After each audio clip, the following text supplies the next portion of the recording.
ओम अखंडानंद संबोधो वंदनाद्यस्य जायते गोविंदं तमहं वंदे चिदानंदतनुं गुरुं शंकरं शंकराचार्यं केशवं बादरायणं सूत्रभाष्यकृतौ वंदे भगवन्तौ पुनः पुनः।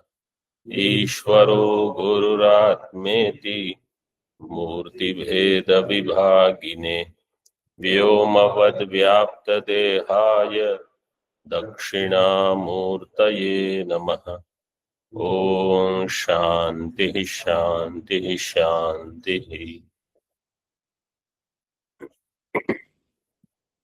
सर्व वेदांत सिद्धांत सार संग्रह 270 श्लोक 270। शिष्य ने गुरु की उपस्थिति की है और गुरु ने कहा कि आपका जो ये दुख है, शोक है, ये सब निद्रा में, निद्रा काल में जो स्वप्न में प्रलाप करता है, इस प्रकार से है, ऐसा कहा। आगे देखिए। रज्जोस्तु तत्त्वमनवेक्ष्य गृहीत सर्प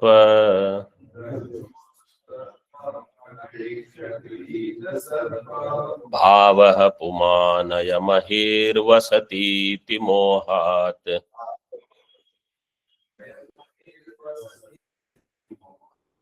आक्रोशति प्रतिबिभेति च कंपतेतन्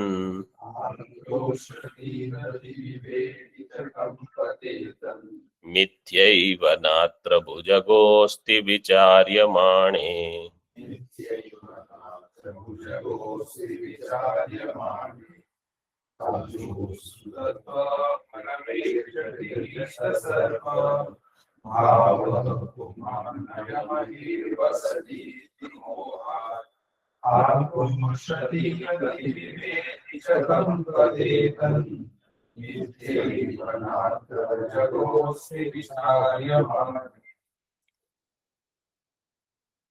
गुरु शिष्य को बता रहे हैं, ये दृष्टांत है। अगला श्लोक दार्ष्टान्त होगा। रज्जोः तु तत्त्वम् अनवेक्ष्य गृहीत सर्प भावः पुमान् अयम अर्हि वसति इति मोहात् आक्रोशति प्रतिबिभेति कंपते च तन विचार्यमाणे मिथ्यैव नात्र भुजगो अस्ति। लगभग अन्वय ऐसे ही है जैसे श्लोक में दिया है। रज्जु हो तत्वम अनवेक्ष्य, रज्जु का तत्व मतलब रज्जु का भाव, वहां सत्यत्व, अनवेक्ष्य उसको नहीं जान करके, गृहीत सर्प भाव है, इसका समास विग्रह कैसे होगा? गृहीत सर्प भाव पुमान के लिए है। सर्पो भाव, गृहीत सर्प भावो येन सह गृहीत सर्प भाव। भाव का अर्थ है सत्यत्व, जिससे सर्प को सत्य जाना, सर्प का अस्तित्व वहां मान लिया, ऐसा पुमान, ऐसा पुरुष। अयम वो कैसे हुआ? मोहात, मोहात अयम अहिर्वसति, अयम अहिहि, इस प्रकार से वसति का अर्थ है यहाँ उसका सत्यत्व है। इति आक्रोशति, फिर क्या सर्प कहीं पास में है तो आक्रोशति चिल्लाएगा, प्रतिबिभेति, प्रति यहाँ बार बार, जैसे प्रतिबोध, प्रतिद्वारम, ऐसे प्रतिबिभेति पुनः पुनः बिभेति, ऐसे कभी भी उसका स्मरण हो गया तो भय होता है। कंपते च, उससे कंपन होता है। लेकिन विचार्यमाणे तन मिथ्यैव, ये सब मिथ्या है। क्यों? नात्र भुजगोस्ति, यहाँ भुजग है ही नहीं। भुजग शब्द, एक भुजग है और एक भुजंग है, दोनों शब्द है। भुजग की व्युत्पत्ति कैसे होगी? भुजाभ्याम गच्छति इति भुजगः, अथवा इसकी दूसरी तरह से करते हैं भुजम। हाँ, तो वो जो चलता है ना, तो भुजा है, मतलब भुजा तो उसके बाहर नहीं है, तो उसी के द्वारा वो, हाँ वो भी है उसका, ये भी है। और एक प्रकार से कैसे करते हैं, भुजंग, भुजंग का अर्थ है वक्रम, वक्रम गच्छति इति, तो भुजम गच्छति तो भुजंग होगा, ठीक है। और एक सूत्र है प्रियवशे खरच, तो खच प्रत्यय करने से, जैसे प्रियम, प्रियवशे वद, हाँ, प्रियम वदति इति प्रियम वद, तो वहां प्रियम वद रहेगा। जैसे खश, खश में भी ऐसे ही है, खश वदति इति, वो, लेकिन ये सूत्र जो है खच स्वामी जी। खच प्रत्यय है, लेकिन इसमें दो चीज है।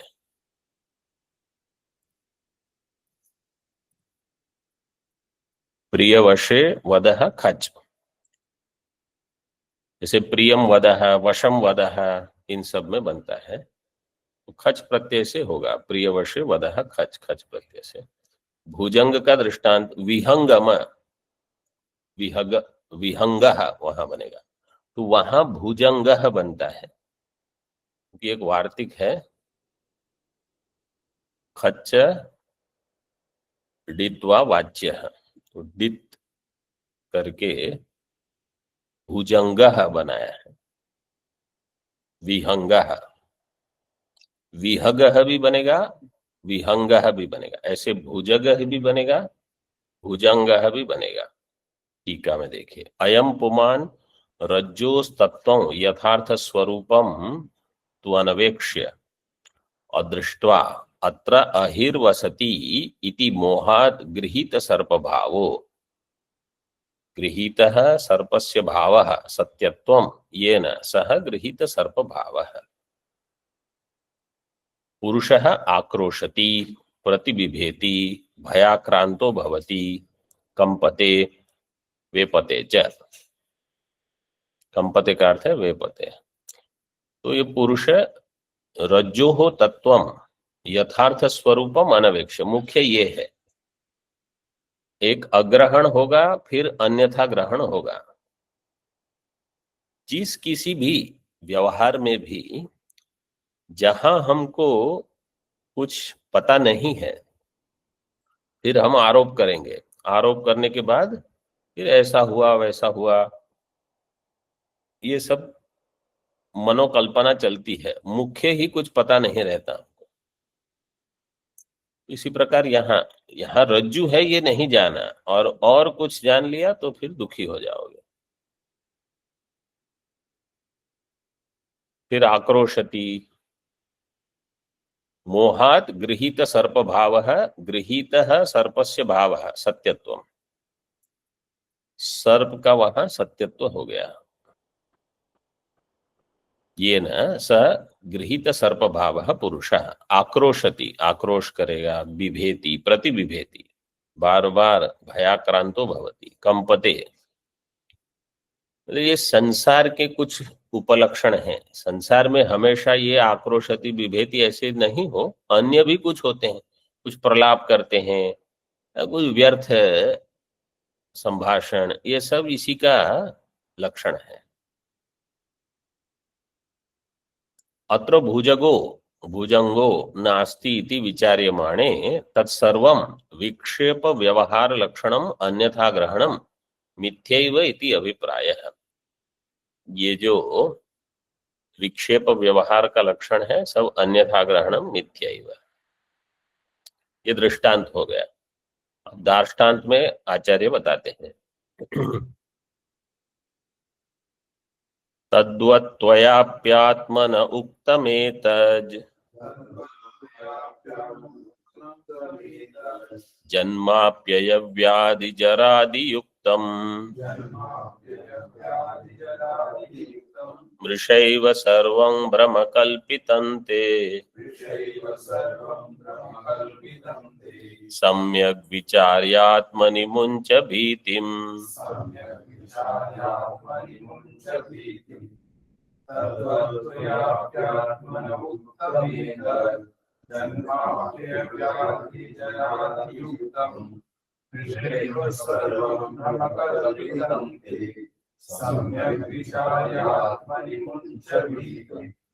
तद्वत उसी प्रकार से त्वयापि आत्मनः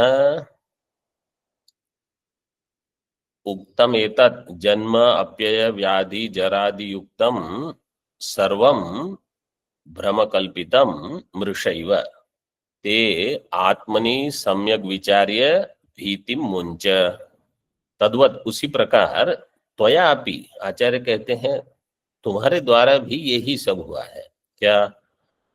आत्मनः उक्तम, तुमने जो अपने बारे में बताया, एतत् जन्म अप्यय व्याधि जरादि युक्तम सर्वम भ्रम कल्पित, ये सब भ्रम कल्पित है। कोई बहुत दुखी है शिष्य, जाके गुरु को कहते हैं मेरी ये समस्या है वो समस्या है। गुरु ने क्या कह दिया? अब आप सोचो शिष्य की क्या परिस्थिति होगी। बहुत दुखी है, किसी के पेट में दर्द है, किसी के सिर में दर्द है, और आज नहीं समझो 10-15 दिन से 20 दिन महीने भर से चल रहा है। तो क्या है? ये सब मिथ्या है। जैसे स्वप्न में कोई प्रलाप करता है, ऐसे ही तुम भी भ्रांति से कल्पित प्रलाप कर रहे हो। वो शिष्य क्या सोचेगा? इसलिए कहा साधन चतुष्टय वाला हो तभी गुरु के पास जाए, नहीं तो और ही कुछ समझेंगे, गुरु को ही दोष देंगे। तो तुमको क्या करना है? ते आत्मनि सम्यक विचार्य, ते का अन्वय ब्रह्म कल्पितम, ते तव सर्वम ब्रह्म कल्पितम। आत्मनि सम्यक विचार्य, आत्मा में ये सब ठीक ठीक विचार करके भीति मुंच, भय का त्याग कर दीजिए। अप्यय शब्द कैसे बनेगा?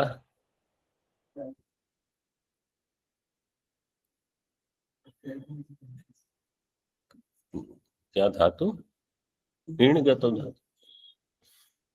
हाँ, ईण गतो धातु से आगे क्या होगा फिर? अभी आया?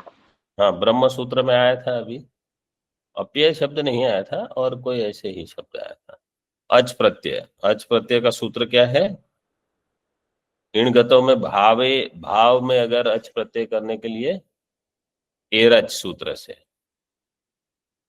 इन गतों आपने कौन सा बताया? हाँ, एरच से। इन गतों का ई रहेगा, एरच से अच, फिर आगे सार्वधातु का अर्धधातु के योग से गुण होगा, गुण का ई का हो जाएगा ए, एचो या वायव है। और अपि इसमें पूर्व उपपद रहेगा, अपि उपपद पूर्वक अय, अप्यय। अप्यय का अर्थ है विनाश। जन्म अप्यय व्याधि जरादि युक्तम,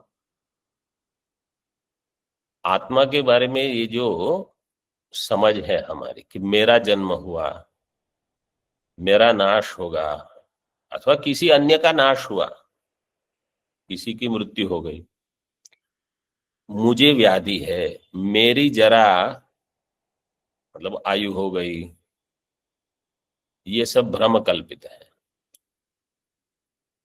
तो जैसे बुद्धि में ये विचार आए और ज्ञान के बल से हम इसको काट सकें, ये मेरा नहीं है, मैं तो ब्रह्म। मतलब जो थोड़े समय से अध्ययन कर रहे हैं, 8 साल 10 साल, उनकी बुद्धि में ये विचार तुरंत स्फुरण हो जाए कि नहीं ये मेरा नहीं है, और जो भय आया वो चला जाए। मुझे किसका भय है, मृत्यु तो है नहीं मेरी। तभी ये वाक्य सार्थक होगा। सर्वम ब्रह्म कल्पितम ऋषैव, वो तब सार्थक होगा जब हमारी बुद्धि में ये हो जाए कि अच्छा अब हमारा भी नंबर लगेगा, हमको भी एक दिन जाना है। तो ये व्यावहारिक स्तर पर इस समझ से अगर हम साधना बढ़ा देते हैं तो बहुत अच्छा है। लेकिन एक समय ऐसा आना चाहिए जब ज्ञान के बल से इस भय को काटना है। जैसे यहाँ आचार्य बता रहे हैं, तुम्हारा जन्म नहीं है, तुम्हारी मृत्यु नहीं, नाश नहीं होगा, तुम्हें व्याधि जरा सुख दुख ये तुम्हारे नहीं है, ये सब अहंकार के दोष हैं, तुम मुक्त हो। ये बुद्धि बने तो कुछ वेदांत अध्ययन का लाभ हो रहा है। तो जैसे वो भ्रांत जीवन मुक्त में क्या होगा, कभी समझो ऐसी कोई भयजनक वृत्ति हो गई, समझो वो कहीं जंगल में जा रहे हैं और एक ऐसा भयंकर प्राणी देख लिया, वो हुए नहीं है वो छोड़ो, भ्रांति हो गई समझो, फिर तो एक भय की वृत्ति होगी। अब वो वृत्ति कटे, ये मैं नहीं हूं, तब तो जीवन मुक्ति बनी रही। नहीं तो वो भी संसारी, फिर आधे घंटे 45 मिनट उसके बाद समझो वृत्ति हो गई कि अरे मुझे क्यों भय है, मैं तो ब्रह्म हूं। जंगल हो चाहे पशु हो, कुछ भी, हमको क्या है, देह तो मैं हूं नहीं। तो आप समझ लो कि ठीक ठीक ज्ञान निष्ठ हो रहे हो। नहीं तो फिर भय आ जाए, कंपन आक्रोश, फिर वैसा ही है। तो बुद्धि में इतनी सतर्कता हो, ब्रह्मास्मि वृत्ति के प्रति सजग हो जाए जितने, उतना ये घटेगा।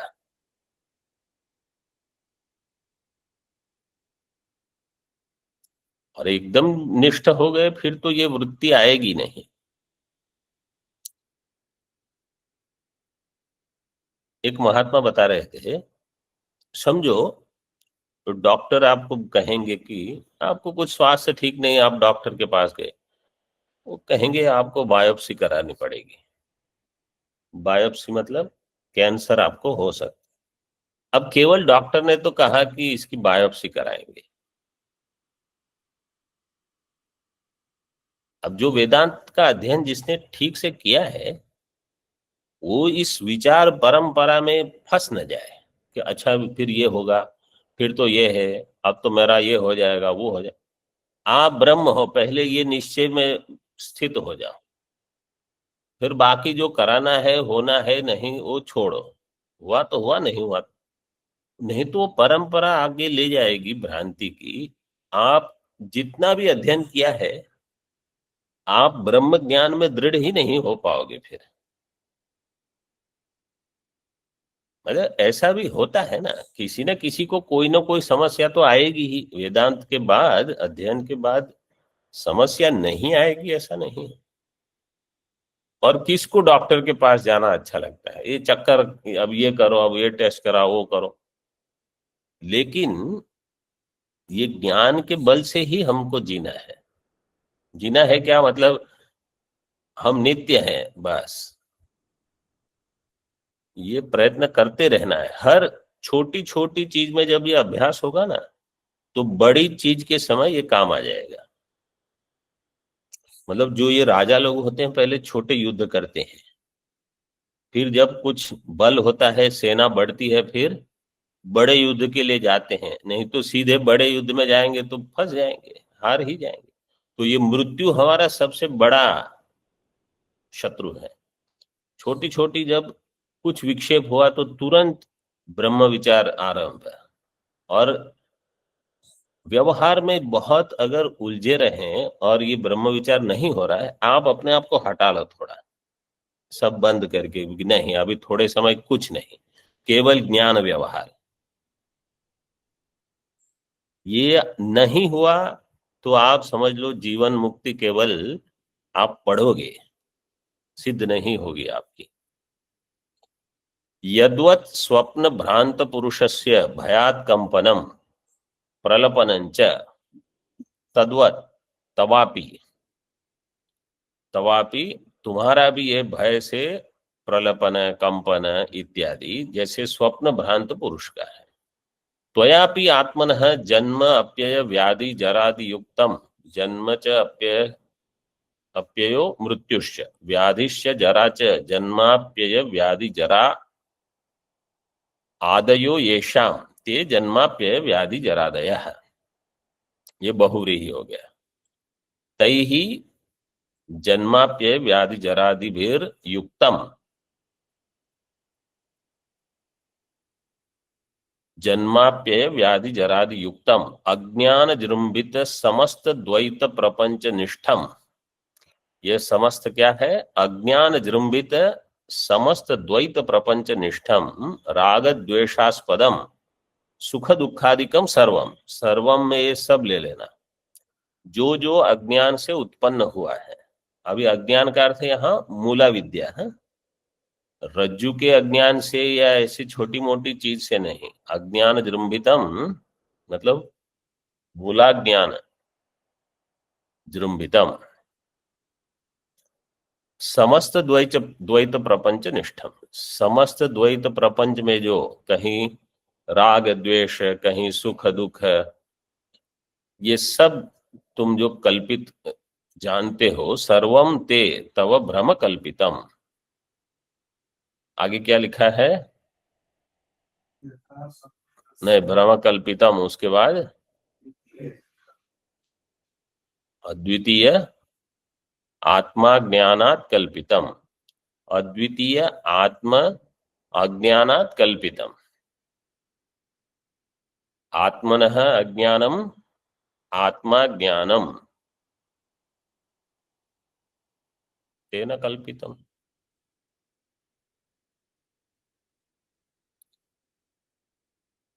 जो भी द्वैत प्रपंच है वो अद्वैत आत्मा के अज्ञान के कारण कल्पित होता है। यथा स्वप्ने, मतलब ये सिद्धांत स्पष्ट है तो ही हमको अद्वैत में हमारा मन लग जाएगा, क्योंकि कोई भी द्वैत प्रपंच जो है वो कल्पित है। यथा स्वप्ने तत्सर्वम मृषैव, ये सब का सब मृषा है, मिथ्या है। तस्मात्, इसलिए क्या करना होगा? तस्मात् त्वं सम्यक विचार्य आत्मनि स्वविषये नित्य शुद्ध बुद्ध मुक्ता अपरिच्छिन्न आनंद स्वरूपत्वात् मरणादीनां भीतिम मुंच त्यजेति। मरणादि की भीति को तुम छोड़ दो। क्यों? क्योंकि तुम नित्य शुद्ध बुद्ध मुक्त अपरिच्छिन्न आनंद स्वरूप हो। तो बार बार ये समझ बनती रहे कि मैं नित्य शुद्ध हूं। नित्य का अन्वय सबके साथ कर सकते हो। नित्य शुद्ध, नित्य बुद्ध, नित्य मुक्त, नित्य अपरिच्छिन्न और नित्य आनंद स्वरूप। मतलब मैं जब पूजा करके उठा तब शुद्ध हूं। आत्मा हमेशा शुद्ध है। बुद्ध का अर्थ है ज्ञान स्वरूप, और सर्वदा मुक्त है। इस प्रकार जान लो अपने आप को। इसलिए मरणादीनां भीतिम मुंच त्यजति। भवाननात्मनो धर्मा नात्मन्यारोप्य शोचति तदज्ञानकृतं सर्वं भयं त्यक्त्वा सुखी भव।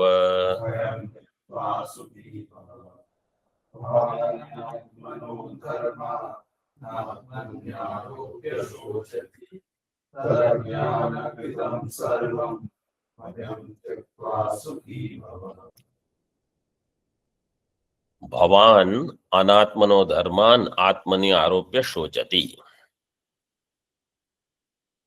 तद अज्ञान कृतम सर्वम भयम त्यक्त्वा सुखी भव। अन्वय जैसे श्लोक है वैसे ही है, सरल है।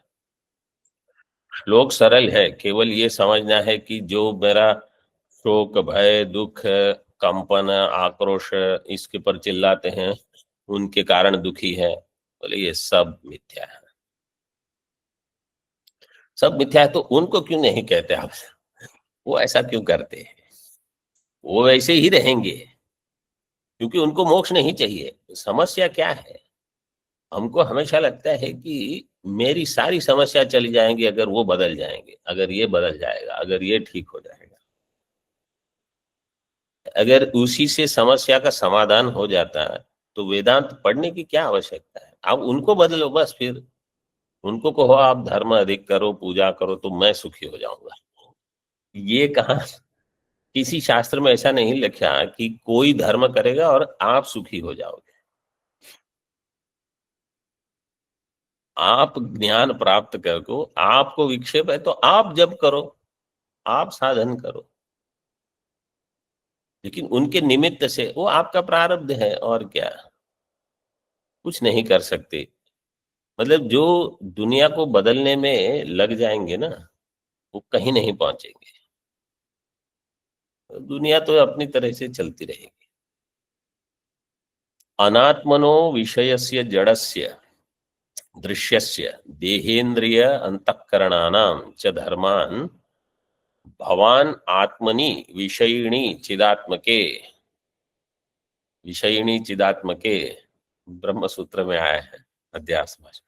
दृष्टरी स्वस्मिन् आरोप्य शोचती। अनात्मनो, अनात्मा क्या है? विषय। देखो, अनात्मा है विषय, आत्मा है विषयी। अनात्मा है जड़, आत्मा है चिदात्मा। देखो शब्द वहां दिए हैं टीका में, अनात्मनो विषयस्य जड़स्य दृश्यस्य आत्मनि विषयिणी चिदात्मके दृष्टरि। किसका आरोप किसमें हो रहा है? अनात्मा षष्ठी क्या है? विषय। हाँ, अनात्मा विषय जो षष्ठी में है, उसका आरोप सप्तमी, सप्तमी हो जाएगा अधिकरण। आत्मा में विषयिणी चिदात्मके, अनात्मा से यहां उसको थोड़ा और विशेष बना दिया। अनात्मा मतलब पूरी दुनिया अनात्मा है, ब्रह्मलोक भी अनात्मा है, स्वर्गलोक भी अनात्मा है, सब दृश्य है। उसका आरोप हम कहाँ करते हैं?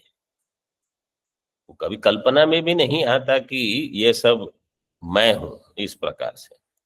तो इसलिए उसका सीधे अर्थ दे दिया, देह इंद्रिय अंतःकरणानां च धर्मान, और उसके धर्म। सीधे मतलब अध्यास भाष्य पूरे एक पंक्ति में समझ में आ जाए। देह इंद्रिय अंतःकरण और उसके धर्म, इसका आरोप आत्मा में, और आत्मा के धर्मों का और आत्मा का आरोप अनात्मा में। बस यही है अतस्मिन् तद्बुद्धि।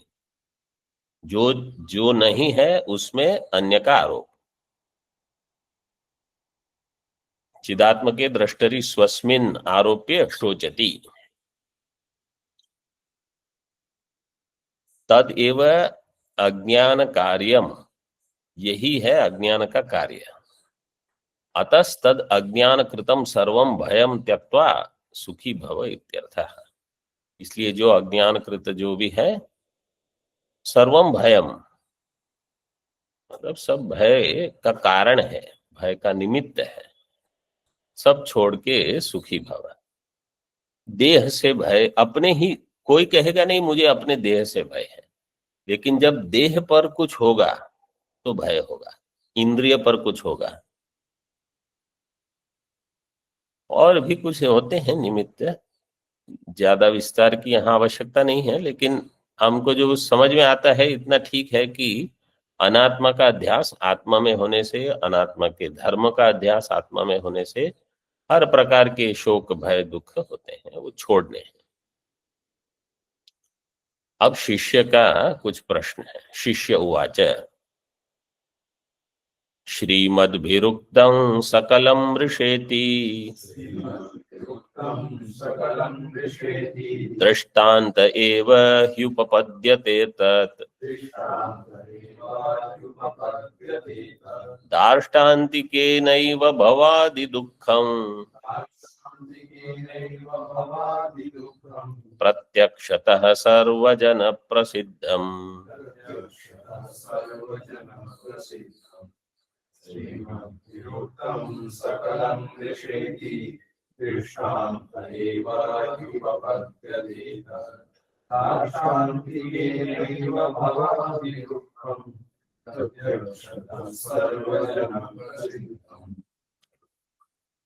श्रीमद्भिरुक्तं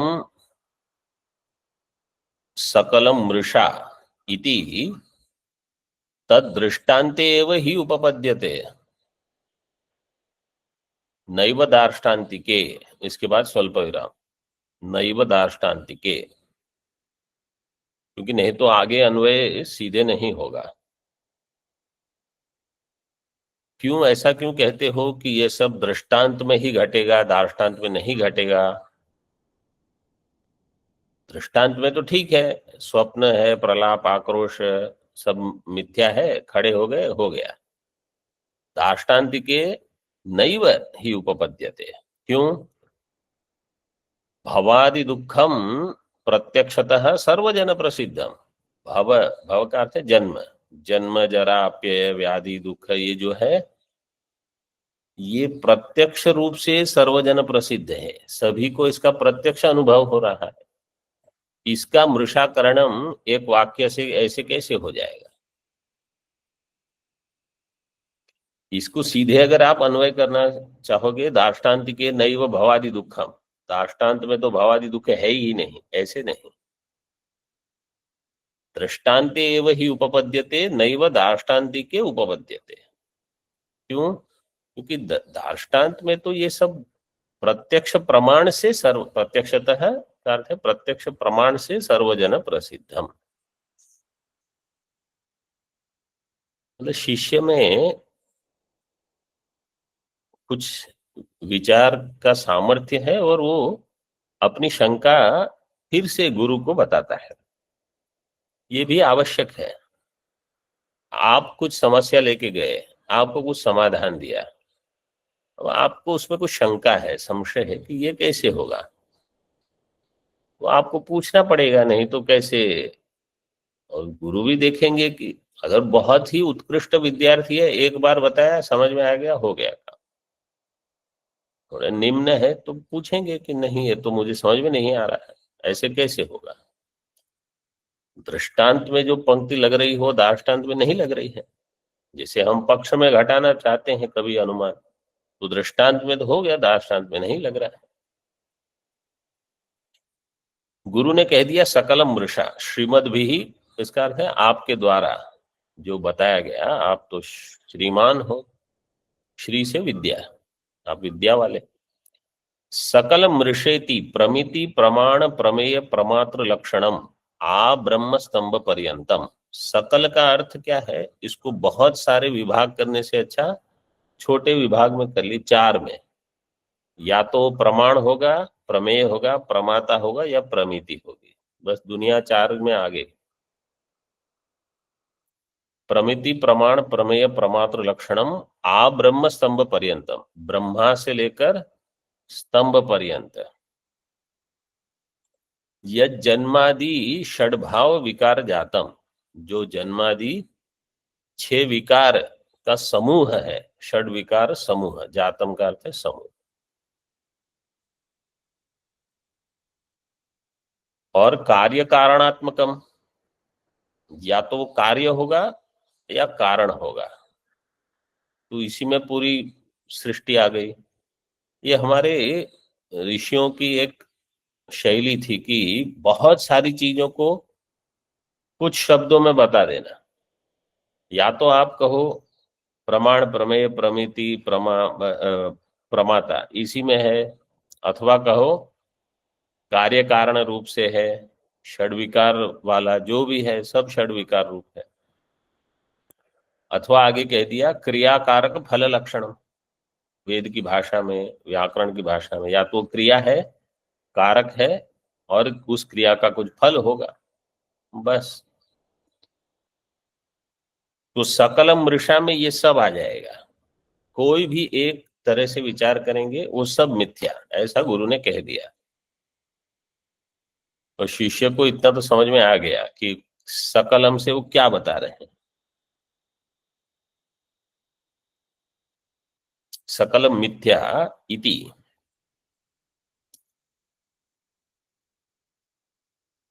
अभी इस पर विस्तार हम नहीं कर रहे हैं, ये मान के चल रहे हैं। 6 भाव विकार क्या क्या है?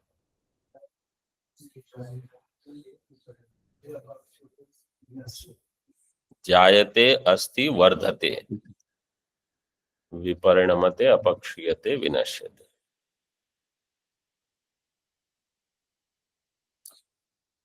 सकलम मिथ्या इति यत् श्रीमद्भिरुक्तम हि निश्चयेन तद्दृष्टान्ते रज्जु सर्पे एव उपपद्यते। रज्जु सर्प एव उपपद्यते का अर्थ है रज्जु सर्प में तो वो घट जाएगा दृष्टांत में। जैसे आपने कहा ये भुजंग नहीं है, ठीक है, उपपद्यते, घटते। घटते का अर्थ है युक्ति संगतम भवति, वहां तो युक्ति संगत है। नैव दार्ष्टान्तिके, दार्ष्टान्त में ये तो ठीक नहीं लग रहा। क्यों? यतो भवादि दुखम जन्म मरणादि दुखम प्रत्यक्षतः सर्वजन प्रसिद्धम इति। ये भवादि का जो दुख है, जन्म मरणादि दुखम, प्रत्यक्षतः सर्वजन प्रसिद्धम, प्रत्यक्ष रूप से सभी की ये प्रसिद्धि है, मतलब सभी का अनुभव है। किसी का जन्म, किसी का मृत्यु, किसी की कुछ राग द्वेष शोक मोह चलते रहता है। जब गुरु ने कुछ उत्तर नहीं दिया तो शिष्य और 2 प्रश्न करते हैं। प्रत्यक्षेणानुभूतार्थः कथम मिथ्यात्वमर्हति? चक्षुषो विषयं कुंभम कथम मिथ्या करोम्यहम्?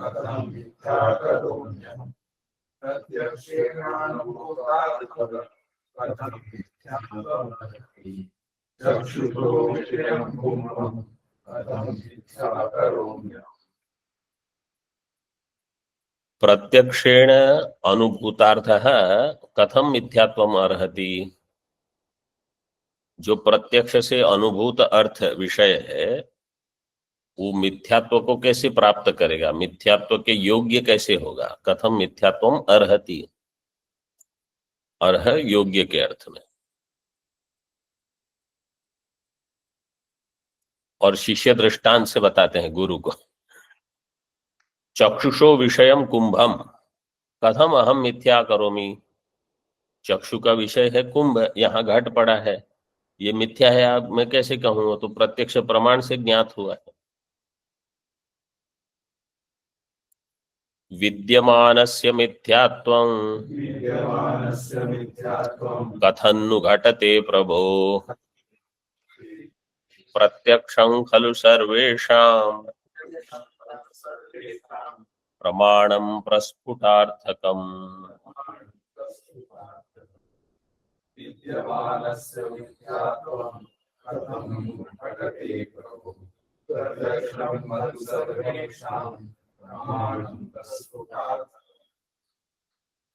हे प्रभो, विद्यमानस्य मिथ्यात्वं कथन्नु घटते? विद्यमान जो वर्तमान है प्रमाण से ज्ञात है, उसका मिथ्यात्व कैसे आप कहोगे? और जो प्रत्यक्ष प्रमाण से ज्ञात है, प्रत्यक्षम प्रमाणम खलु सर्वेषां प्रस्फुटार्थकम, प्रत्यक्ष प्रमाण जो है वो सभी के लिए विषय का स्पष्ट बोध कराने वाला है। प्रस्फुटार्थकम अथवा प्रत्यक्ष, अगर आप ज्ञान लो, एक है, टीका में अन्वय अलग से किया है। प्रत्यक्षम प्रमाणम,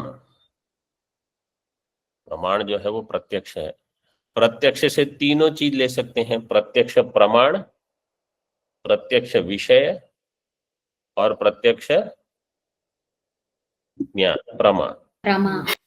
तीनों प्रत्यक्ष शब्द से ज्ञात होते हैं। तो प्रत्यक्षम का अगर अन्वय प्रमाण से करोगे तो प्रत्यक्षम प्रमाणम प्रस्फुटार्थकम, प्रस्फुटो अर्थो यस्य प्रमाणस्य। वो प्रमाण कैसा है? प्रस्फुटार्थ, तीनों नपुंसक लिंग में है। अथवा यत् प्रत्यक्षम प्रत्यक्षेण प्रमाणेन ज्ञायते तत् प्रमाणम तस्मिन् प्रमात्वम वर्तते, उसमें प्रामाण्य होगा। ऐसे भी अन्वय हो सकता है, क्योंकि प्रथम 274 के पूर्वार्ध में कहा प्रत्यक्षेण अनुभूतार्थ, प्रत्यक्ष से अनुभूत अर्थ। तो प्रत्यक्ष प्रमाण, प्रत्यक्षेण प्रमाणेन अनुभूत अर्थ कथम मिथ्यात्वम अर्हति। टीका में देखिए, प्रत्यक्षेण, प्रत्यक्ष प्रमाणेन अनुभूतो यथार्थ रूपेण ज्ञातो अर्थ है। जो प्रमाण से ज्ञात होगा उसको हम यथार्थ ज्ञान कहते हैं। यथार्थ रूपेण ज्ञातो अर्थ है कथम मिथ्यात्वम अर्हति, वो मिथ्यात्व को कैसे प्राप्त करेगा। चक्षुषो विषयम कुंभम अहम कथम मिथ्या करोमि। चक्षु का जो विषय है कुंभ, उसको मैं मिथ्या कैसे करूं, मतलब उसमें मिथ्यात्व बुद्धि कैसे हो। वो बुद्धि बनती नहीं है। उसको आप देख, कभी भी कोई भी वस्तु देखिए आप, वो मिथ्या है ये बुद्धि बनानी पड़ेगी, वो क्योंकि वो स्वाभाविक नहीं है, वो होता ही नहीं है। ऐसा शिष्य का प्रश्न है। हे प्रभु, स्वस्मिन् विद्यमानस्य प्रत्यक्षेण ज्ञातस्य सप्रयोजनस्य, स्वस्मिन् विद्यमान जो है प्रत्यक्षेण ज्ञातस्य, प्रत्यक्ष प्रमाण से जो ज्ञात है, और सप्रयोजन, क्योंकि जिसमें कुछ प्रयोजन हो, कोई प्रयोजन की अगर वो सिद्धि करता है तो मिथ्यात्व कठिन है, इसलिए वो शब्द डाल दिया। जैसे अगर आप यहां से गंगा जी जा रहे हैं और वहां कुछ पड़ा है बीच में रास्ते में अथवा किनारे पर, कोई कहेगा ये मिथ्या है, बोले हाँ मिथ्या है, आपको क्या लेना देना है उससे। क्यों? क्योंकि आपके किसी प्रयोजन की सिद्धि वो नहीं करता। ठंड में जो कपड़े पहनने पड़ते हैं उसको कोई कहेगा कि ये तो मिथ्या है, क्योंकि वहां कुछ प्रयोजन की सिद्धि होती है, तो वहां मिथ्यात्व बुद्धि बनाने में समय लगेगा। क्यों? क्योंकि उपयोगी है मेरा, इससे मैं कुछ कर सकता हूं। तो शरीर और जहां तादाद में अधिक हो वहां भी मिथ्यात्व बुद्धि नहीं। जिसके प्रति आप बिल्कुल विरक्त हो अथवा उदासीन हो, उदासीन हो, क्या है जो है कोई फर्क नहीं पड़ता। तो इसलिए प्रत्यक्षेण ज्ञातस्य सब प्रयोजनस्य, जिसमें प्रयोजन है, प्रयोजन प्रयोजनेन सह वर्तते। व्यक्ति में भी समझो, अभी थोड़ा नजदीकी दृष्टांत दे देता हूं। वो कोई महात्मा आए कैलाश में, बहुत कोई आते हैं, 2-4 दिन रहे, विद्यार्थी बन के आए थे समझो कोई, उनको ठीक नहीं लगा या कुछ हुआ, वो कहेंगे जा रहा हूँ। ठीक है, आपको कहाँ ऐसे आते हैं जाते हैं, आते कोई फर्क नहीं पड़ता। समझो कोई आपका विद्यार्थी बन गया या आपका मित्र कोई आया और उनको कहा गया कि आप जाइए, अथवा उनको ठीक नहीं लगा, उनका स्वास्थ्य यहाँ ठीक नहीं रहता है, वो चले गए। आप सोचते रहोगे अरे वो क्यों गए, वो यहाँ रहते तो अच्छा होता है। वो बाकी 50 लोग आते हैं जाते हैं, आपको कहाँ फर्क पड़ता है। ये ऐसा ही है, जहां कुछ प्रयोजन लग जाता है। प्रयोजन का अर्थ ये नहीं होगा आपको लड्डू देंगे, कुछ देंगे। प्रयोजन कैसा होगा? सूक्ष्म प्रयोजन होता है। उनके होने से आपको सुख बुद्धि मिलती है, उनके होने से आपको कहीं शांति मिलती है कि अच्छा ये है। उतना ही प्रयोजन पर्याप्त है, उसमें मिथ्यात्व बुद्धि नहीं बनने को।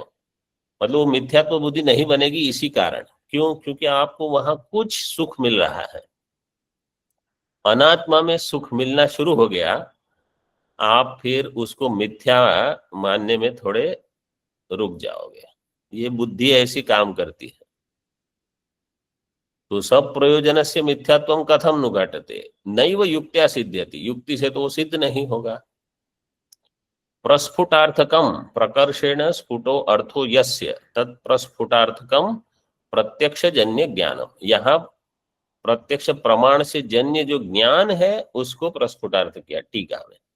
पहले जो हमने अन्वय लगाया वो प्रत्यक्ष प्रमाण करके अन्वय लगाया। ऐसे विस्पष्टतया, स्फुटम अर्थ क्या है, विस्पष्टतया इंद्रिय ही भाष्यमानम प्रमेयम अपि प्रत्यक्षम। ये जो प्रमेय है ये भी प्रत्यक्ष है। प्रत्यक्ष ज्ञान जन्यम, तो प्रमा भी प्रत्यक्ष है और प्रमेय भी उसका प्रत्यक्ष है, इंद्रिय से भाष्यमान है। तत्खलु सर्वेषाम प्रमाणम, सर्वेषाम सभी लोगों का, सर्वजनानाम सर्वलोकानाम प्रमाणम, सर्वैः यत् प्रत्यक्ष प्रमाणेन ज्ञातम प्रत्यक्ष ज्ञानम तत् प्रमाणत्वेन स्वीक्रियते। प्रत्यक्ष ज्ञान जो है वो सभी लोग प्रमाण रूप से स्वीकार करते हैं। तच्च इंद्रिय सन्निकर्ष जन्य ज्ञानम प्रमाणम प्रमाणजन्यत्वात् शास्त्रादि प्रमाणजन्य ज्ञानवत्। ये इंद्रिय सन्निकर्ष जन्य ज्ञान है वो प्रमाण है। क्यों? क्योंकि प्रमाणजन्य है। जैसे आप शास्त्र को प्रमाण मानते हो, शास्त्रादि प्रमाणजन्य ज्ञानवत्, व्याप्ति क्या होगी?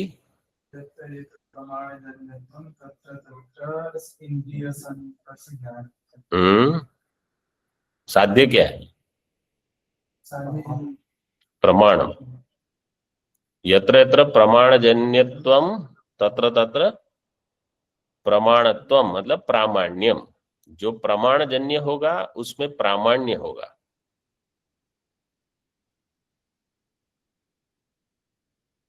तो जो इंद्रिय शास्त्रादि प्रमाणजन्य ज्ञान है वो प्रमाणजन्य है, शास्त्र प्रमाण से जन्य है, इसलिए उसमें भी प्रामाण्य रहेगा। तो जो इंद्रिय सन्निकर्ष जन्य ज्ञान है वो भी प्रमाणजन्य है, इसलिए उसमें भी प्रामाण्य रहेगा। अब इसमें दो प्रश्न है, यहाँ केवल प्रश्न दिए हैं, उसको देख लेते हैं आज। यत्र एतदपि प्रश्न द्वयम संभवति, ये दो प्रश्न और भी हो सकते हैं। ये थोड़े प्रौढ़ प्रश्न है। यदि विद्योदय संभाव्यत तर्हि विद्योपदेशाय वेदांत आरंभ उपपद्यते।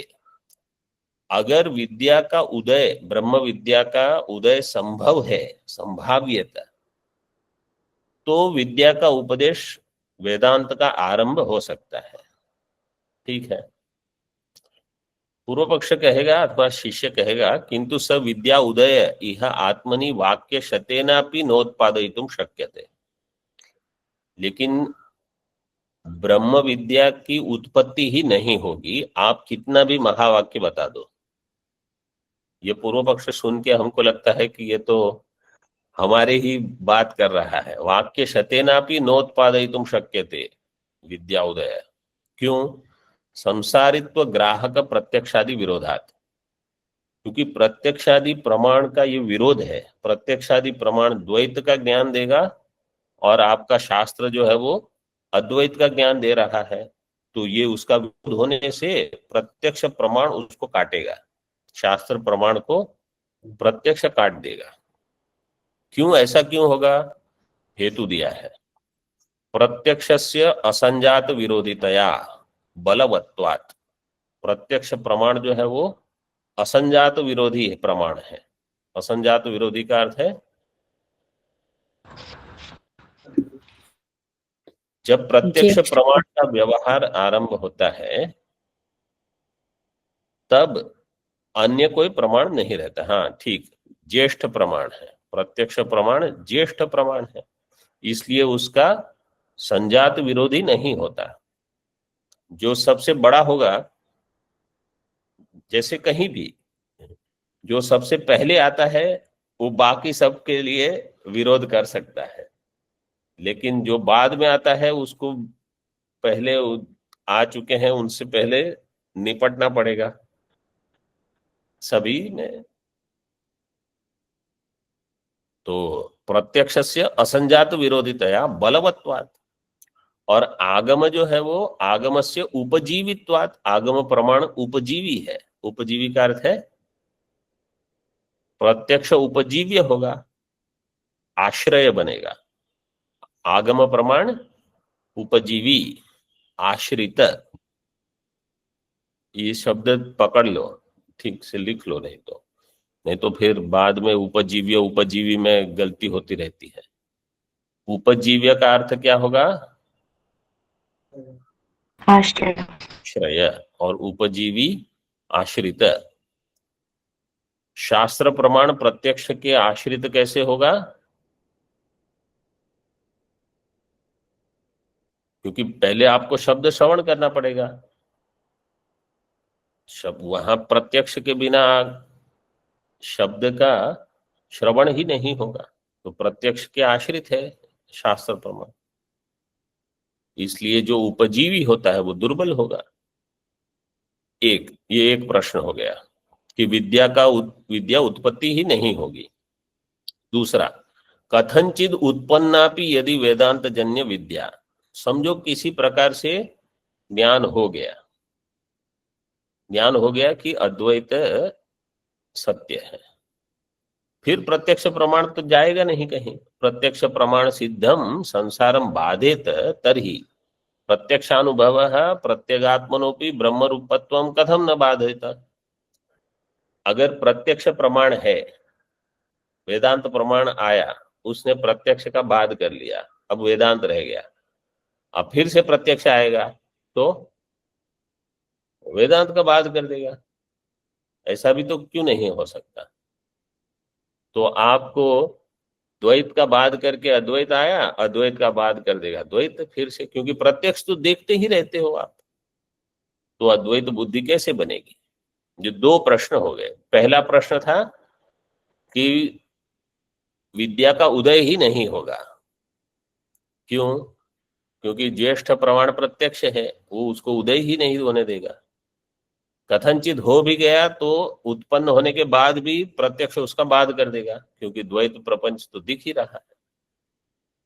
ओम पूर्णमदः पूर्णमिदं पूर्णात् पूर्णमुदच्यते पूर्णस्य पूर्णमादाय पूर्णमेवावशिष्यते। ओम शांति शांति शांति। शंकरं शंकराचार्यं केशवं बादरायणं सूत्रभाष्यकृतौ वन्दे भगवन्तौ पुनः पुनः। ईश्वरो गुरुरात्मेति मूर्तिभेदविभागिने व्योमवद्व्याप्तदेहाय दक्षिणामूर्तये नमः। ओम शांति शांति शांति।